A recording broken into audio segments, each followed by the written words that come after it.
Well, we're 1 minute to air. Put the audio back up. Let me know when we should raise it.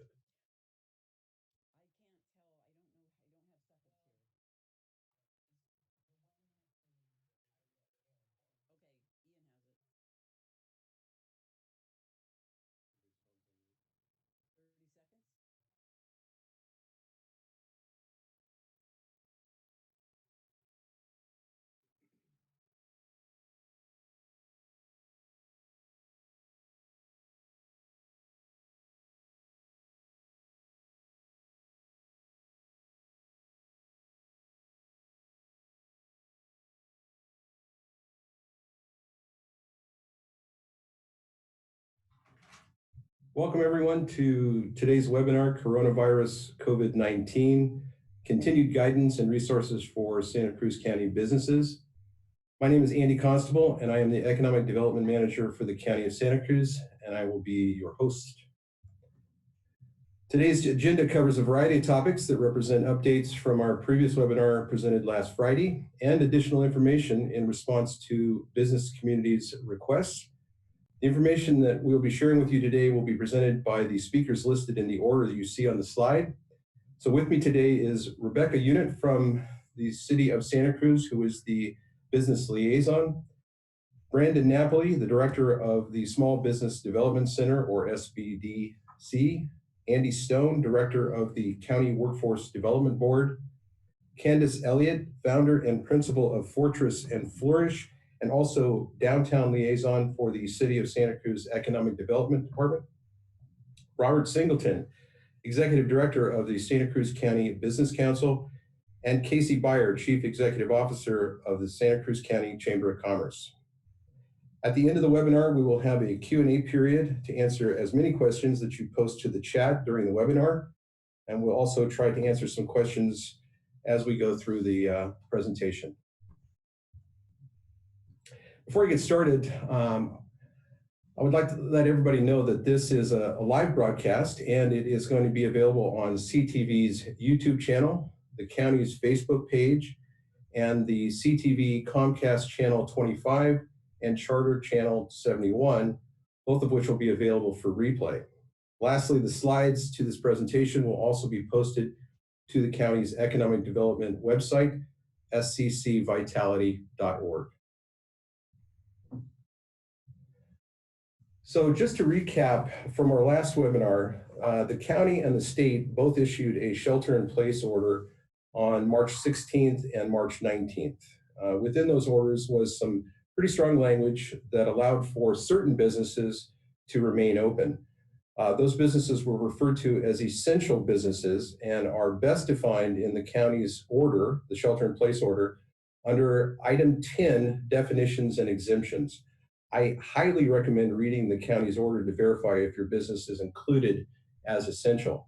Unfortunately, some businesses are self-identifying as essential and should follow the shelter-in-place order that the county has issued for everyone's safety. If you have further questions or need help figuring out if your business qualifies as essential, please call the county's call center at 831-454-4242 between 8 and 6 p.m. Monday through Friday. Outside of those hours, call the United Way of Santa Cruz County at 211 or text COVID-19 to 211-211. So a lot of things have changed from our last webinar.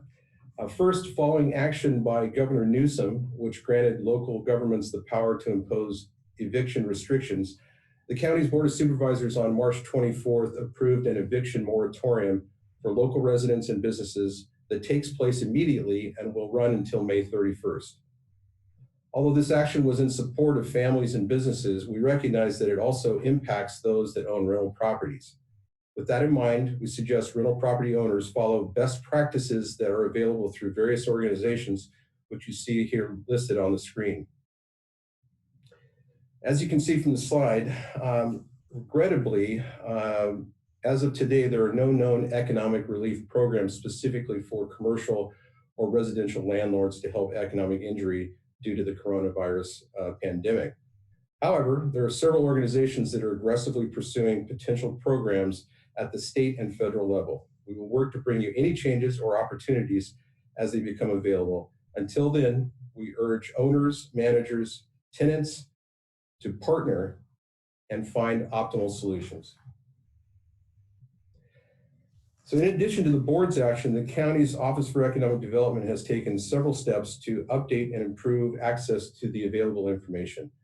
For example, we've added several links to our webpage, guidance and resources for businesses, and organized the information in a more user-friendly fashion. I'll show you examples of that as we move through this presentation.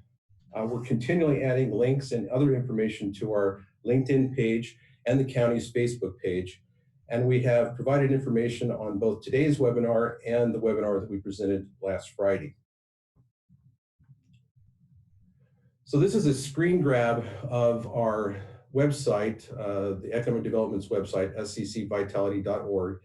That button in green, Coronavirus Guidance and Resources for Businesses, is what you need to click on, which will take you to this screen.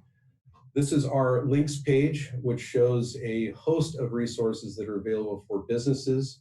And this is actually for both business owners and actually employees as well.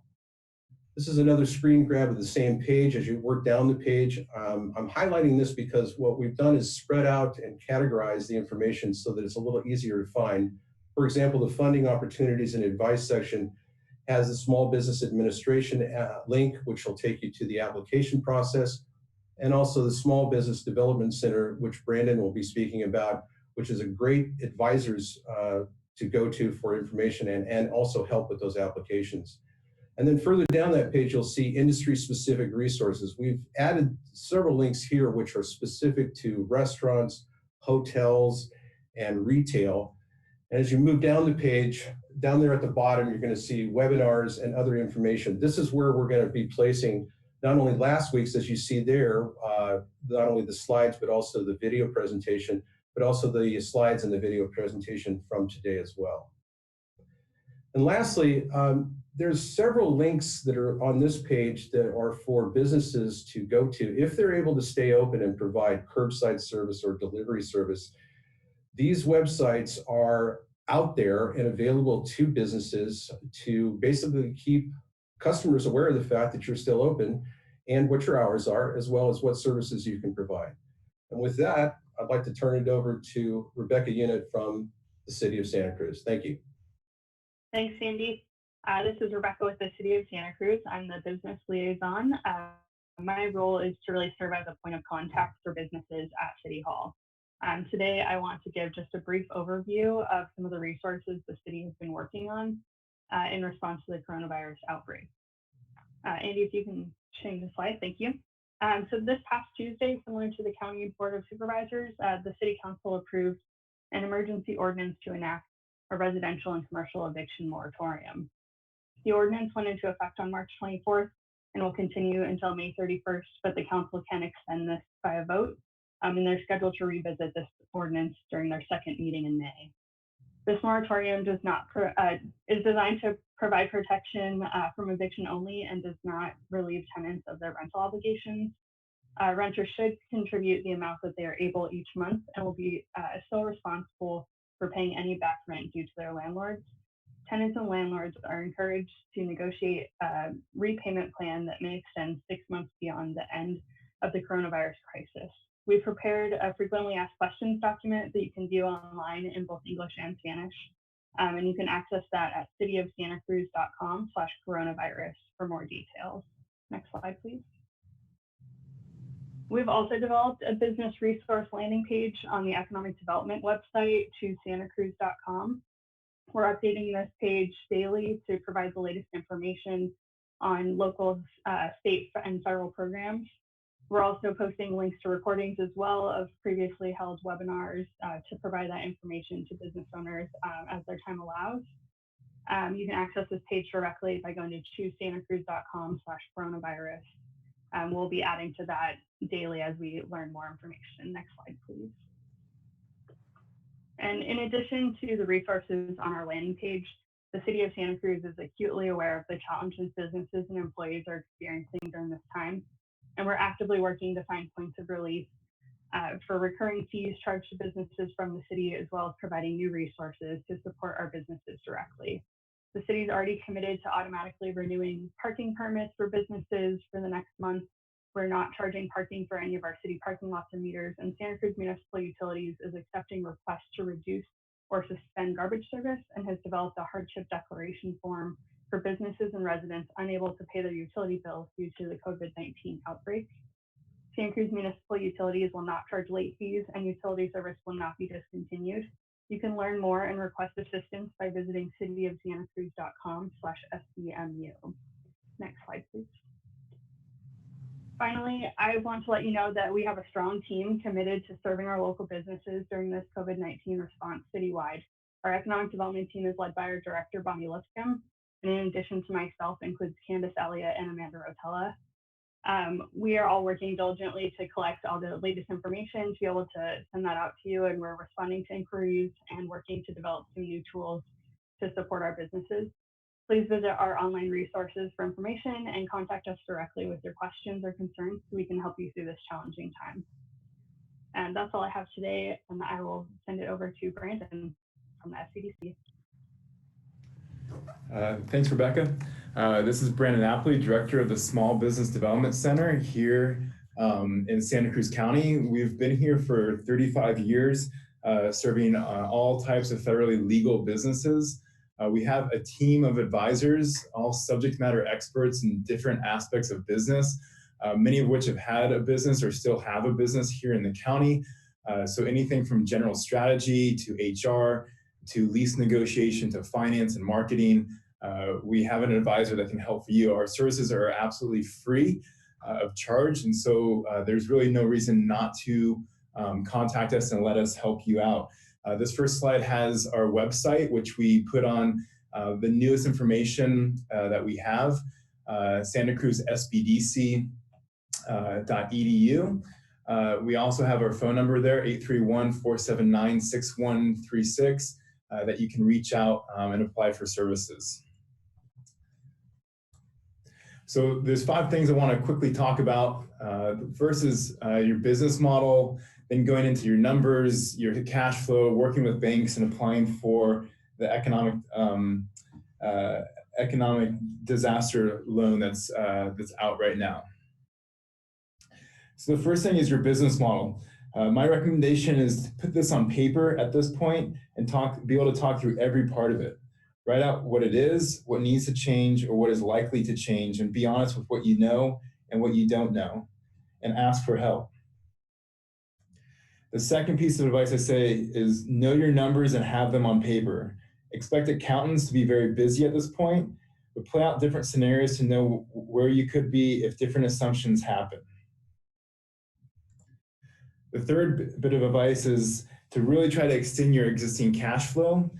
Two of the key areas to achieve financial stability are planning and communicating. It's important to have a solid plan in place for your cash, expense reduction, payment extensions, partial or whole rent abatement, vendor extension for merchandise employees, etc., and to constantly communicate to all stakeholders in your business. My experience is if you communicate, this will help you find solutions to make this period as tolerable as possible. Be proactive in getting through this. Don't sit back and hope or wait for someone to contact you. It's your business and your responsibility. Additionally, working with lenders. This is extremely important to go talk to your lender. 2 things here is to be patient but persistent. If you have existing loans with your lender, ask for payments to be deferred, waived of fees, interest-only period, or extended payment dates. Additionally, we're going to have a list of local lenders. You can find this on the slides that will be provided, as well as on our website, santacruzsbdc.org, to find out which lenders are also offering other SBA products. There's a lot of developments happening, and probably by early next week, we'll have a much better understanding of what those are going to look like with our banking partners. But it's important that you go talk to your bank as well as find a local SBA lender that, again, is on this list. We have several of them included. So I want to get into briefly the SBA disaster relief loan. Right here is the eligibility. There's size standards. Almost every business I would expect here in Santa Cruz to qualify up to 500 employees. Personal guarantees required for any owner of 20% or more. This is actually looking to change if you request less than $200,000. Again, we've been told that the guarantee might go away for any request up to $200,000 on the personal side. Separate entities need to apply separately. The no credit elsewhere, just to give more definition, this is not really a factor in determining this. The main thing they want to see is that you don't have the ability to be okay without this product. This product is really to get you through this period of time. If you have hundreds of $1,000s in the bank and you show that you would be okay without this, you're not the target audience, but for the most part, this product is available for any type of business. If you are declined, you will be told why, and you will be able to resubmit your application. Ineligible applicants, we have a longer list, but just 3 that are at the top. Some franchises, this is on a case-by-case basis. Those that have also defaulted on federal debt, and agricultural businesses will be served with other products. Term amounts, this one goes up to $2 million at 30 years.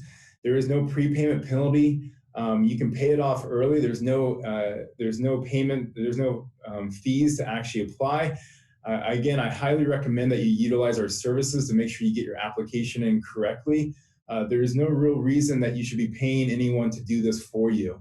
The interest rate is 3.75% for for-profits, 2.75% for nonprofits, and an increase can be asked later. We recommend that you ask for 6 months of working capital needs. So figure out what that looks like for your business and make that your first request. There will be no payments for the first 11 months. On the 12th month will be your first payment. Interest does accrue during that deferment period. Credit is a factor where you don't have a score. It will be a blended rate between personal and business, but just know that credit will be pulled. Regarding the use of proceeds, it would be for working capital needs. Again, we're going to go through these slides fairly quickly, and there's more information on our website. Collateral, nothing is requested for $25,000. This might be going to higher amounts as well. And disbursements of funds, we've been told, are not controlled. It would be a lump sum. However, if you're looking to request additional funding, I'm sure they will be asking questions to make sure that you spent the money for working capital. If you're looking to apply, there's several different ways. You can look online. The SBA website has had some issues, so there is ability to use a Dropbox. Again, that link is on our website. You can also email the SBA, fax, or mail them in. You should wait several days, if not a week, to receive a response. There is quite a queue developing at this point, but you should be contacted with an email and a loan officer that allows you to know that your application was received. At a point of closing, you will get initial $25,000 of a disbursement. This is also changing. This might increase as well, but the funds will be deposited into your bank account. Regarding requirements, there's several different documentations that is needed. If you're a sole prop, the 5C form or the SBA 5 form for all other types of entities. Tax returns only required for loans above $500,000. SBA form 1368 might be required at a point, as well as the SBA form 159D. You will be told what forms are required when you go through the process, but it's good to have these available and filled out. Additional forms of 4506T will be required, and SBA form 413D and 2202. These additionally will potentially be required. Absolutely, the 4506T will be required, and the 413D. We have made a video both in English and Spanish. Here are the links. Again, these are on our website, and the slides will be provided for you to be able to fill out these forms. We also can help you fill out these forms. At this point, I'd like to transfer this over to Andy Stone, Director of Workforce Development here in Santa Cruz County. Thanks, Brandon. As he mentioned, I'm Andy Stone with the Workforce Development Board, and today I want to talk about some resources that are available for your business and your employees. Next slide. The Workforce Development Board, just to give you a brief overview, we're a private-public partnership, and we create programs and strategies that provide residents with a pathway to better wages and meaningful work. Next slide. So for COVID-19 resources for businesses, the first one I want to focus on is workplace health and safety. There are a couple good resources for you there. I would recommend that you refer to the Cal OSHA guidance on coronavirus. And as you'll see through my presentation, there are links that are there that will take you right to these web pages. And after this meeting, you'll be able to find the presentation on the sccvitality.org website. So then as we go down to reduced work hours, so if you're experiencing a slowdown in business from the coronavirus, I'd recommend that you look at the UI work sharing program, which is provided by EDD. This would allow you to retain your employees while they receive unemployment insurance. It could be a good deal for you both. Next slide.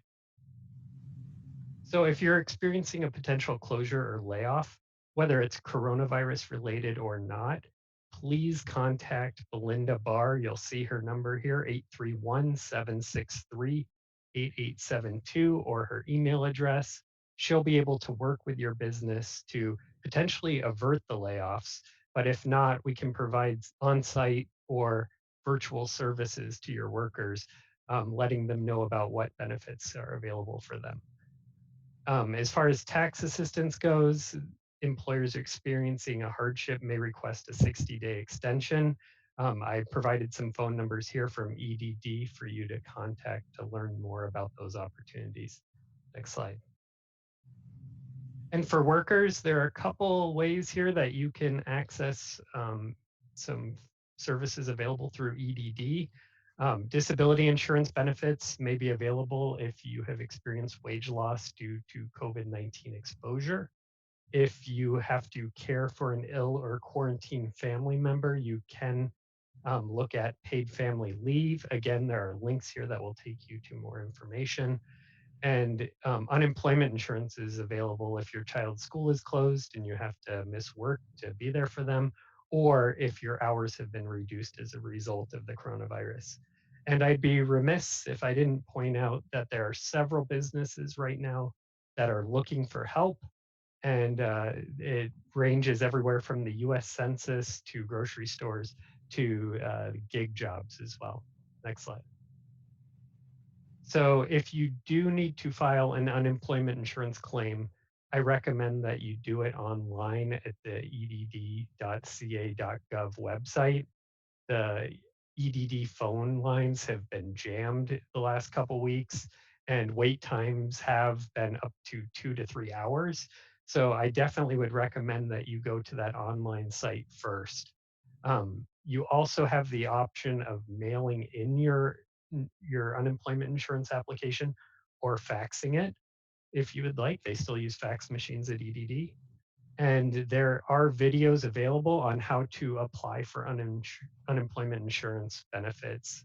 And I've provided them in the presentation here in 5 different languages. Next slide. And for self-employed independent contractors, that doesn't mean that you're out of luck. You could still potentially receive unemployment insurance under a few different scenarios. And they're as follows: you choose to contribute to the elective coverage and you paid your required contributions. The second would be your past employer made contributions on your behalf over the past 5 to 18 months. And finally, you may have been misclassified as an independent contractor instead of an employee and should be entitled to unemployment insurance in that instance as well. Next slide. So now I'd like to introduce Candace Elliot from Fortress and Flourish. Thank you, Andy. So like Andy said, my name is Candace Elliot, and I work with the City of Santa Cruz Economic Development Department, and I'm also the founder and principal at Fortress and Flourish. providing human resource management solutions mainly to small businesses and nonprofit organizations. And over the past couple of weeks, we've done a number of workforce reductions. But today I'm here to summarize some of the HR aspects of, oh, excuse me, slide. So different types of workforce reduction include reductions in hours, furloughs, and layoffs. Go ahead and slide. In a reduction in hours, that means you're going to retain your employees, but you reduce your hours. One way to do this is to convert salaried exempt employees to hourly non-exempt employees. Andy recently talked about a work share program, which requires you to apply and be approved for that program. Until you're applied for that program, you can provide your employees with something called a notice of reduced earnings on a weekly basis. So that can allow you to reduce those hours sooner and continue to allow them to qualify and for unemployment insurance. Slide. In a furlough situation, you anticipate that you will have work for your employee in the future. You convert your employee into an inactive employee, having them work 0 hours. This allows you to retain their benefits and benefit contributions, and your employee does qualify for unemployment. Slide. In a layoff, you may or may not have work for your employee in the future. So if you're not sure if you will have work, then a layoff may be an appropriate option for you. In this instance, you cannot maintain their benefits, and the employee qualifies for unemployment and COBRA if they have benefits with you. Slide. So, as with all things in human resources, there are best practices in workforce reduction.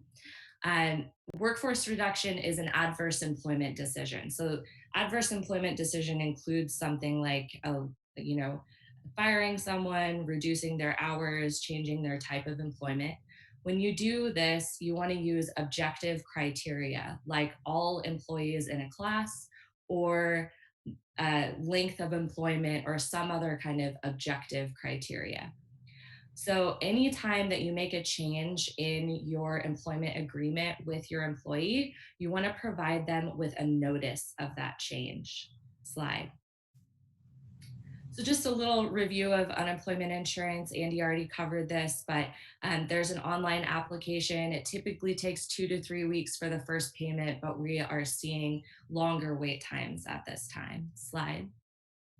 COBRA is a continuation of medical benefits that's administered by the company, and it becomes effective at the time of termination. Slide. So next I'm going to review some items related to the Families First Coronavirus Response Act. Slide. This is federal legislation, which means that it applies to all 50 states, including California. It's also called HR 6201 if you want to go online and read the actual act. It was introduced on March 11th and became a law on March 18th and is effective April 1st, so next week, through December 31st of 2020. Slide. The aspects of the act I'm going to discuss are the FMLA, Family and Medical Leave Expansion, and emergency paid sick leave, and then tax credits for leave paid. Slide. So under family and medical leave expansion, we'll talk about coverage, reasons for leave, pay, benefits, and reinstatement and exceptions. Slide. So who's covered? Employers with less than 500 employees and employees that have worked at least 30 calendar days. Slide. The reasons for the leave include the person is sick or must be isolated because they have been in contact with someone who has tested positive for the virus, care for a family member who's sick or needs to be isolated, and care for a child under 18 whose school is closed. Slide. So this leave is separated into 2 parts. All of the leave is 12 weeks long. For the first 14 days, This leave may be unpaid. The employee may use sick or vacation leave, but the employer cannot require the use of such leave. They can request or suggest or make it available, but you cannot require that your staff use this leave. Slide. The remaining 10 weeks work a little differently. So employees will receive 2/3 their regular rate of pay, which is prorated for part-time employees based on the average number of hours that that employee works. There is a cap of $200 a day and a total of $10,000. Medical coverage must be continued during this leave, and the employee is guaranteed reinstatement at the end of the leave. Slide. There are some exceptions. Employers with less than 50 employees can be exempted if this law jeopardizes the validity of the business. And employers with less than 25 employees may qualify for the reinstatement exclusion. Next slide. So the next piece of this law is the emergency paid sick leave. We're going to talk about coverage, reasons for leave, entitlement, and other provisions. Next slide. So this is for employers with less than 500 employees, and it covers all employees. It doesn't require any length of employment. Slide.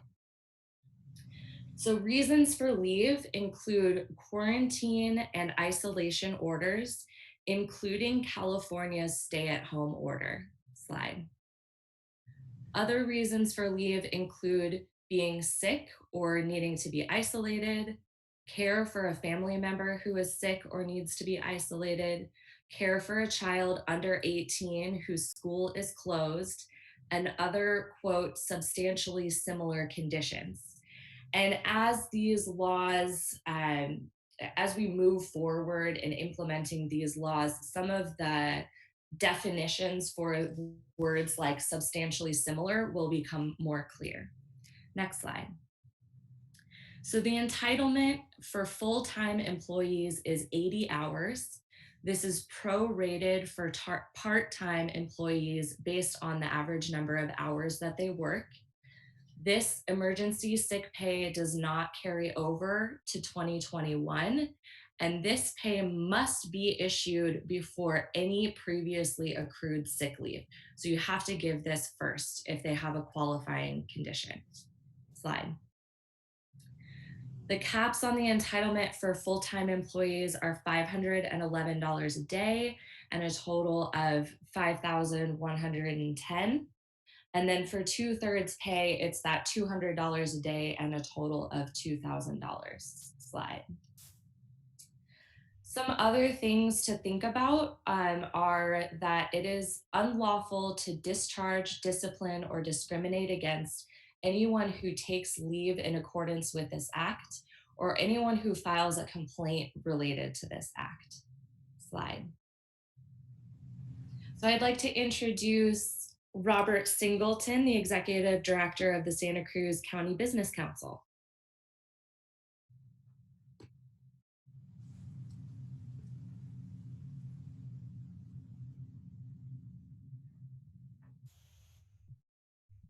Robert, I think your mic is still muted.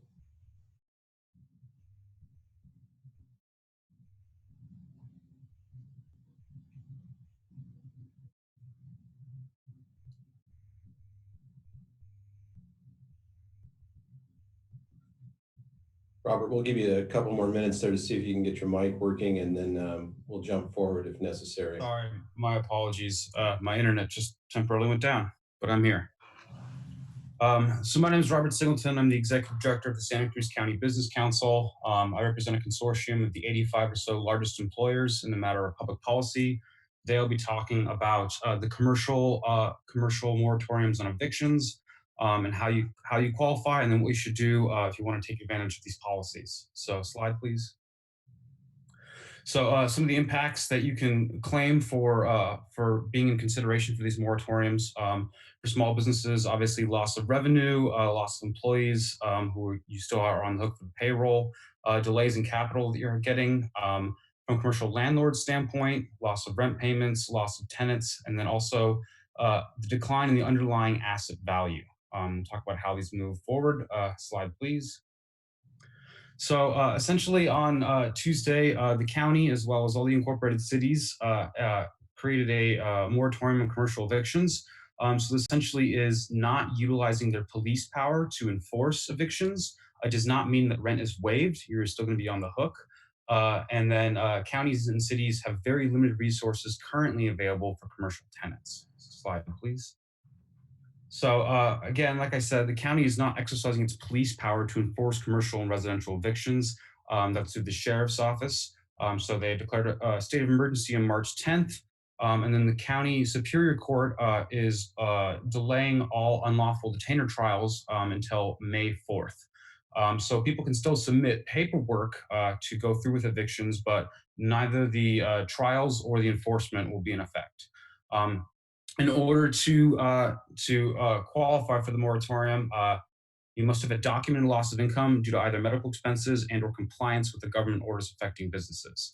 And right now there are very limited resources available, but the Board of Supervisors is set to revisit financial assistance during their April 14th meeting.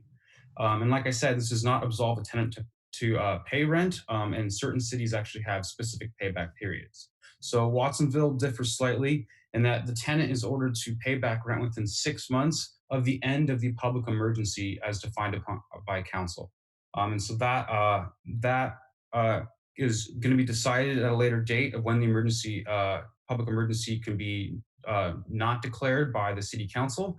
And Santa Cruz is pretty much the same thing, except it's after May 31st, and it says up to 6 months. However, what is important to remember is that built into all of these resolutions is the deference towards interpreting them to be as liberally as possible. So provide as much deference towards the actual tenant and landlord relationship. So next slide, please. So what should you do if you can't pay rent or if your tenant cannot pay you? So the three things that I'm going to cover here: one is a signed statement of loss for both parties. Two is going to be a scenario evaluation process. And then going through negotiating deferment, a temporary reduction, or in some cases, forgiveness. Slide, please. So what is a joint statement of loss? This is a statement that clearly articulates how the COVID-19 virus has affected your business or organization. So this could be loss of revenue, inability to pay rent, medical things, childcare. If you are a restaurant or the non-essential business, please cite the emergency orders, whether it's the federal state of emergency, the state stay-at-home orders, or the county public health orders. Please list the steps that you are already taking to remedy the situation. So if you'll be taking advantage of temporary furloughs, intentions to apply.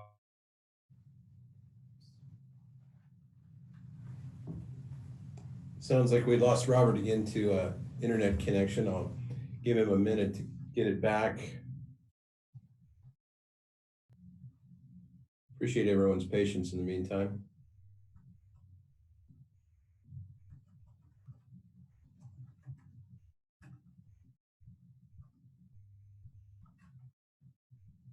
Hello, sorry if I lost you guys again. And then define your intention of what you will be seeking as a result of this joint statement of loss. It's really important to have this signed and have an agreed upon understanding from both the landlord and the tenant. Joint statement of loss essentially serves as a letter of intent, a formal notification of non-payment or reduced rent, and can also, as legal documentation, should aid be made available in the future.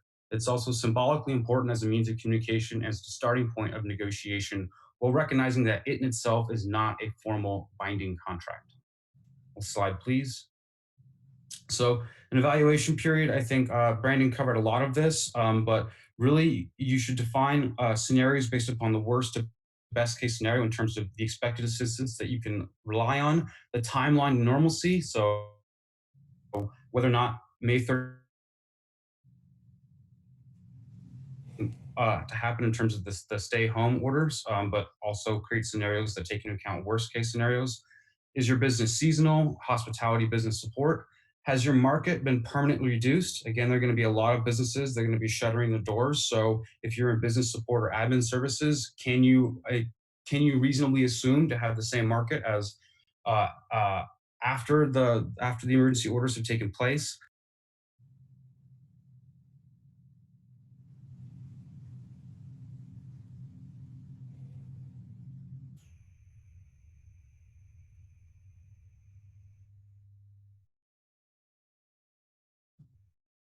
Unfortunately, I think we've lost Robert again. Apologize for the problems as far as internet connectivity. We're working on trying to correct that. Yeah, I think it's on my end, to be honest. I've been going in and out. All right, so we'll just go ahead and skip to the next slide. And then offer terms. So in your terms, have a timeline for deferment and payback period. It's strongly encouraged that landlords should be waiving interest and penalties. And then create, and in terms of the specific timelines for cities, again, City of Watsonville and Santa Cruz outlined 6 months. However, they've also built into their ordinances to define these as liberally as possible, and there isn't really an enforcement mechanism. So they're going to be very deferential towards agreements that you make between the individual landlord and the tenant. Other things you should consider in terms of terms is, are there trigger points for reevaluation? What happens should shelter in place or stay at home be extended? If there's a medical emergency, whether you or someone, or a core essential person in your business becomes sick. If you need to break the lease, how will the balance of the rent be paid? And for landlords, what happens if you need to sell the property or make another decision that should affect that? How will that be paid out? And then also taking into account ownership and investor structure. So if you have multiple partners, if people own different percentages of ownership, how is the balance going to be paid? Should you not be able to collect the full amount of rent? So in the interest of not having any more internet problems, I'll turn it over to Casey Byer, the CEO of the Santa Cruz County Chamber of Commerce. Robert, thank you so much. And before I get started, I wanted to compliment Andy and your team and CTV for putting out this webinar. I think it's a very important way for us to be communicating on issues of concern to everyone in our county. And I was really delighted to hear some of the programs and the policies that are being coordinated by our city and county, and the ability for us to actually get the word out. Let me get started. Next slide, please. When the COVID-19 started, I was being asked by members of my chamber and the community of what's happening in the community. What are you hearing from your businesses? I was getting many media calls, and I didn't really have anything other than anecdotal information to give them. So we created a short survey that we put out a week ago. We're closing it this afternoon, but for the benefit of this presentation, the survey has been out in the streets since the 18th of March, and the information today is through the 25th. Next slide, please. We've been collected as of that date on the 25th. We've had 230 responses countywide, and every industry sector, nonprofits and public sector folks have participated in this. The list is voluminous. I don't think there's any organization or business category that has not participated. Next slide. What we really wanted to do is find out what are businesses and organizations doing to get ready for any type of benefits or assistance from the federal or state governments. So we asked a general list of questions, and the first one is, are you collecting any financial data associated with your business productivity during this time? And as you can see on the screen, 76% of the respondents said yes, they are. So that's telling me that people are getting prepared to be ready to apply for programs if they're eligible. Next slide, please. So if it was yes to the question, what was your estimated loss of revenue? And again, this is in a period of time from the 18th to 25th, and it's a moving target. As we all know, the coronavirus is an evolving situation. But take a look at the graph, and we kind of broke it down in segments of funds. And what I'm really concerned about is the 22.5% of the respondents that have a loss of $50,000 or more. There are some people that are still assessing. About a quarter of the businesses and organizations that participated are still assessing their financial losses. So what you're seeing is that there is people in business community that are losing resources and revenue. Next slide, please. We asked, does your business reduce hours of operation? And as you can see on the screen, nearly 80% of the respondents said yes to that question. Next slide, please. So if you've reduced employee hours and or number of employees working for you, and the answer is absolutely yes. Over close to 70% of the respondents said that they're reducing employee hours and or employees are being furloughed or laid off. Next slide, please. This question is kind of a challenge, but I think it's important to understand, you know, we're a few weeks into the crisis and we asked the question, what can your business continue under the current crisis conditions? And largest number of responders are still assessing their situation, meaning that they're not sure whether they're going to close their businesses or they're going to be reducing employees or not. But the main concern is that within 30 to 60 days, 35% of the respondents said that they would lose, they would probably not be able to continue in business. Next slide, please. So the top 4 answers and questions that came in our survey were: 1, tax relief from local and state government. 65% of the respondents said that that's the number 1 criteria for them. Number 2, at 53.2%, access to SBA loans at low interest rates. Number 3, unemployment insurance for employees. And then number 4, ability to file delay in state and federal taxes. There was a question that we answered, there was an open-ended question, is do you have concerns that we should hear about?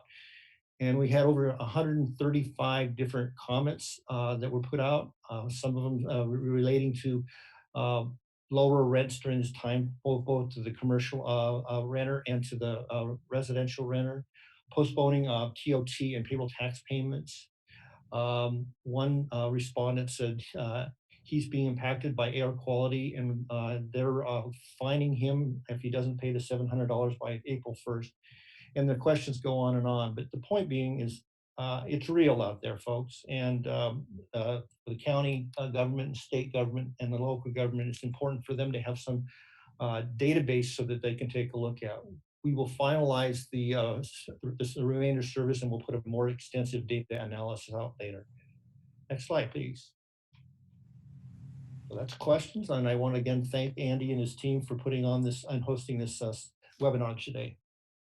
Thank you very much, Casey. So appreciate everybody bearing with us. We had some internet connectivity. There are issues with Robert, but I think for the most part, I think he got through the presentation. And more importantly, this information, as I indicated in the beginning, will be available on a host of different platforms for your review after the fact. We're going to try to, at this point, answer some questions that may be remaining. The group has done a pretty good job of responding to a large percentage of questions that came in.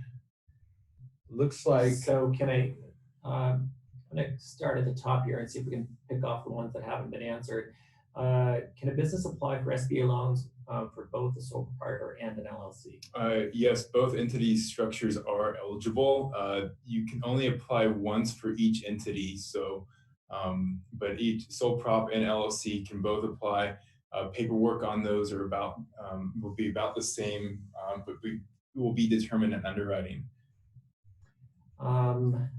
Let's see. I will share the slide on where the slides can be found after we go through the questions. Will the 3.75 interest rate for SBA loans be lowered? Not that I know of. The only thing that may happen is a portion of it could be forgiven, but that has not been determined yet. Again, we'll post that on our website as soon as it's available.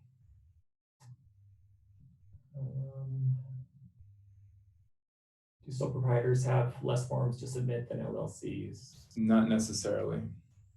Okay. My banker told me today the SBA loans generally go to businesses with more than 6 employees. I have 3. Do you think that requirement will be waived? That's not a requirement.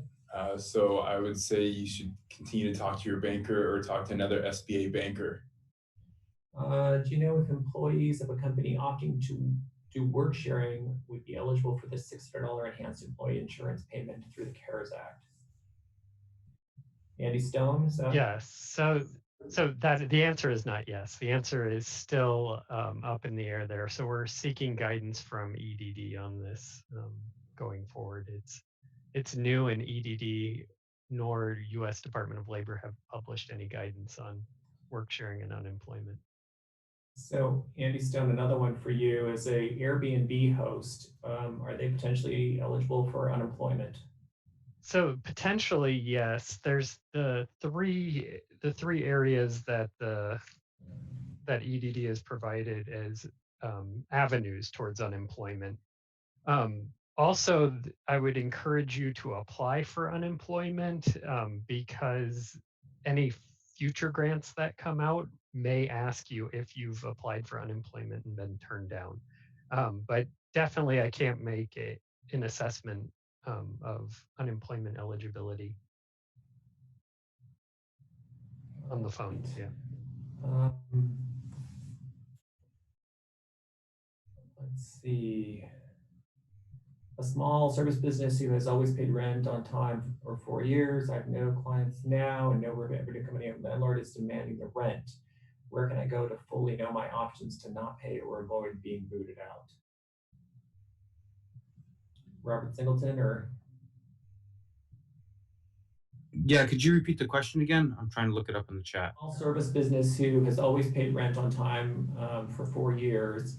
They have no clients now and no revenue coming in. Landlord is demanding the rent. Where can they go to fully know the options to not pay or to avoid being kicked out? So right now you have limited options. I would say just very much document kind of the losses that you're having right now. And again, draft up one of those statement of losses. Even if your landlord is not accepting it and still demanding the rent, they cannot evict you through May 31st if you're in the county, and that's likely to be extended. And then there's an explicit payback period for the back rent for 6 months if you're in the city of Santa Cruz or Watsonville. Beyond that, it's going to be a tough conversation, and the landlord needs to understand that this is not a unique situation. A lot of businesses are going through this, and it's within their interest to enter into a negotiation for rent deferment or a reduction in certain instances. All right, can you tell us anything about loans that can be used for payroll if you keep your employees that will be forgiven at a later date? There is a loan that's coming through SBA lenders called the PPP loan that's supposed to be used for payroll and will be forgiven. I've spoken to a couple of banks. None of them have any marching orders yet, but what I would recommend is go talk to an SBA lender in the county and ask them for details. Again, there's a delay between what is put into law and what the banks will practice, but it looks good regarding a loan that could be forgivable for payroll. Rebecca, here's one for you. The city of San Francisco is giving payroll grants to businesses with 1 to 5 employees. Will the city of Santa Cruz have these kinds of non-loan sources for small businesses in the community? We're currently exploring some different options, either looking at 0% loans or forgivable grants, but we don't have anything in place currently. So I can't guarantee that, but it is definitely a program we're looking at. Let's see. Brandon, this one's to you. Is there any information regarding SBA loan to grant programs to maintain employment? Oh boy. Sorry, I lost the question. No, I got it. Okay, so we should probably roll out some information early next week regarding that. Again, I was on the phone with a couple bankers, and they will be offering any loan that goes towards payroll that is forgivable. So I would also recommend talking to your SBA banker. I also recommend at this point just exercising all aspects of obtaining capital. 3.75% is a pretty competitive rate, and if it seems obviously more than a forgivable loan, there's no reason you can't back out of the process. If you do apply, there's no penalties, there's no fees. So I recommend that you just apply and then see what happens in the next couple of weeks. Brandon, I think this one's for you as well. Understanding the hit to revenue at this time is nebulous. How does a small business get in the queue without a good understanding of if how the revenue will be affected over the next several months. So SBA, from my understanding, is going to make a determination on what your losses are based upon historic cost of running the business. So there might be a little bit of a negotiation that you're going to have with your SBA underwriter. But what I recommend is looking at the next 6 months of what would it take to operate your business and applying for that amount. All right, I think Andy, this one's to you. Is the county considering establishing a local fund to assist with bridge gap financing until federal and state assistance can be applied for and received? The board has asked that we do an evaluation of the possibility of establishing such a fund. It's non-conclusive at this point. It's too soon to tell. We will be reporting back to the board at the next board meeting on April, I believe it's 14th. So please bear with us as we try to garner as much information as possible. Brandon, to you, are Canvas-based businesses eligible for an SBA loan? I do not believe so. Now, I don't want to put any false hope into this, but the eligibility requirements continue to become more lenient. But at this point, if it's federally illegal, from my understanding, it's not eligible for SBA.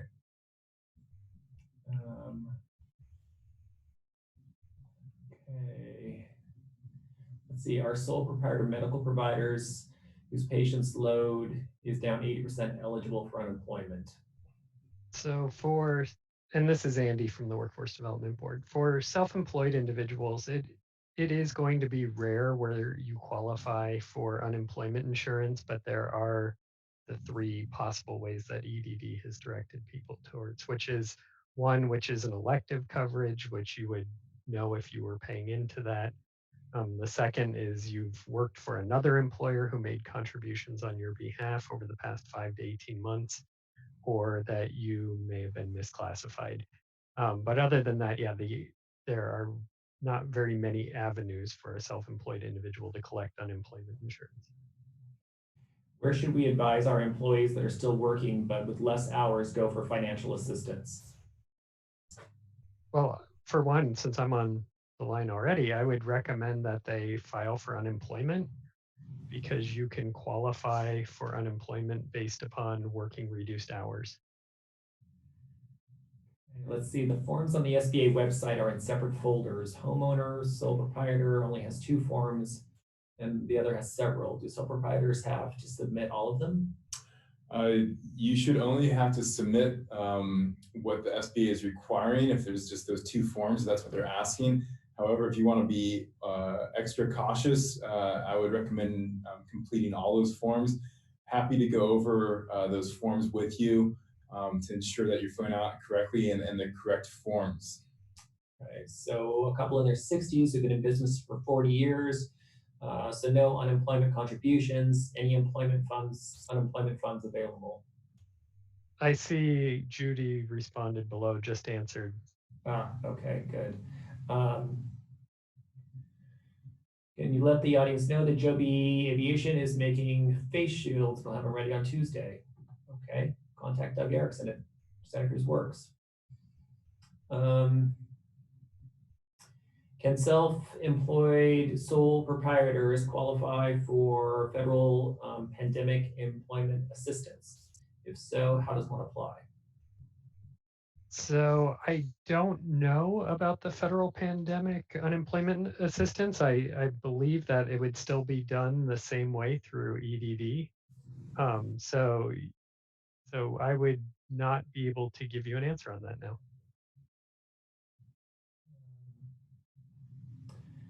Let's see, group health benefits. For those employees paying 100% of their dependent coverage and now receiving less work hours, is this a qualifying event for dependents to shop the California covered? This is Candace Elliot to answer that question. So this depends on whether or not you have decided to furlough or lay off or just reduce the hours of your employees. So if you would like further assistance, please reach out to me at fortressandflourish.com. I'd be happy to assist you. So there's a question about an extension to pay quarterly taxes. The question is, how is that requested? This is Candace again. So with the FMLA and paid sick leave legislation, you have the ability to have a deferral or to have a tax credit for any of that leave that is paid out. And there will be more guidance on how to go about doing that in the coming days, I would imagine. Okay, and that's the end of our questions. Okay, so what we'll do with any questions that were not answered is try to collect the information, and if we are able to answer it in a fashion that we can post, we will do so either, as I indicated earlier, on our website or on Facebook or on LinkedIn pages. And again, we've turned back to the broadcast options that are available for replay of this webinar, and we encourage anybody to look to that for listening back and answering some questions that may have been answered within the context of the webinar itself. I want to thank all the panelists for participating. It was a great assemblage of information and resources, and thank all of the people listening in. Also, we really appreciate your patience with us as we move through this, and apologize for the technology glitches. And again, thank you. Be safe out there.